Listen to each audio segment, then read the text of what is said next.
છો જમીન પાસે જઈને અને નિહકલો છે અને અબધો છે, પણ તું બક્કા રેડી રહી જજે. હા, અત્યારે તને હું જવાબ નહીં આપું, પણ તું તારા કાળા ચિઠ્ઠા રેડી છે બક્કા, તુંય રેડી થઈ જજે. હા, તારી બાયડીના, તારી બેનના બધાના કાળા ચિઠ્ઠા રેડી છે. મૂછો મળતો એટલો મળજે, પછી નીચે આમ કરીને હાલજો. હા, લુખ્ખા સાલા. પણ ઈ લુખ્ખા ભાઈને આપણે એટલું કહેવાનું કે તમે અહીંયા કડે શું કહેવાય, બચ્ચન પાસે જાઓ છો, ગબ્બર પાસે જાઓ છો, સુરત પદુના મમ્મી પપ્પા પાસે આવો છો, હે જુબાની પલટવા. પણ એક કામ કરો, તમે તમારા ભંગારભાઈનું ઇન્ટરવ્યુ લઈ લ્યો અને એમ કયો કે તમે દાન લેતા તા તો કેમ બોલ્યા નહીં.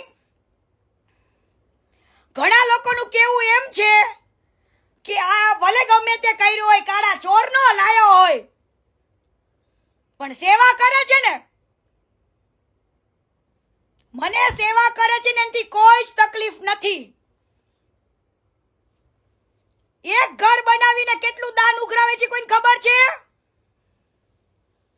અને નામ એનું જોડે કે હું વાપરું છું મારા 99%. હવે તારા બાપના પૈસા નથી, બરાબર?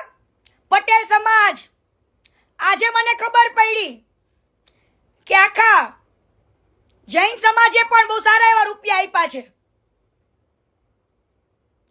તો તમે આટલી સેવા કરો છો તો આજ દિવસ સુધીમાં તમારે ખોટું બોલવાની જરૂર કેમ પડી? શું કામ લોકોનું ફંડ છુપાયું? ઈ એટલા માટે છુપાયું કે તમારે લોકોના દિલમાં ભગવાન બનવું હતું. હવે રતન ટાટાએ નથી કીધું કે હું ભગવાન છું, હાલી નીકળો છે કે હું ભગવાન છું, ભગવાન. હવે હાલ નીકળ. અમેરિકામાં આ વસ્તુ એનું ક્યારે નહીં સારું થાય. જે નવશક્તિ ધામ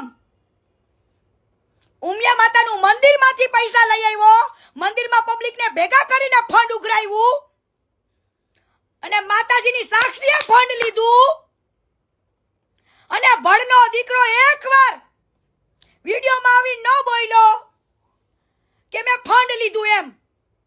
આટલા કરોડો રૂપિયાનું દાન લીધું, પણ આજે આ તમારો ભંગાર ને તમારો ભગવાન હારી ગયો.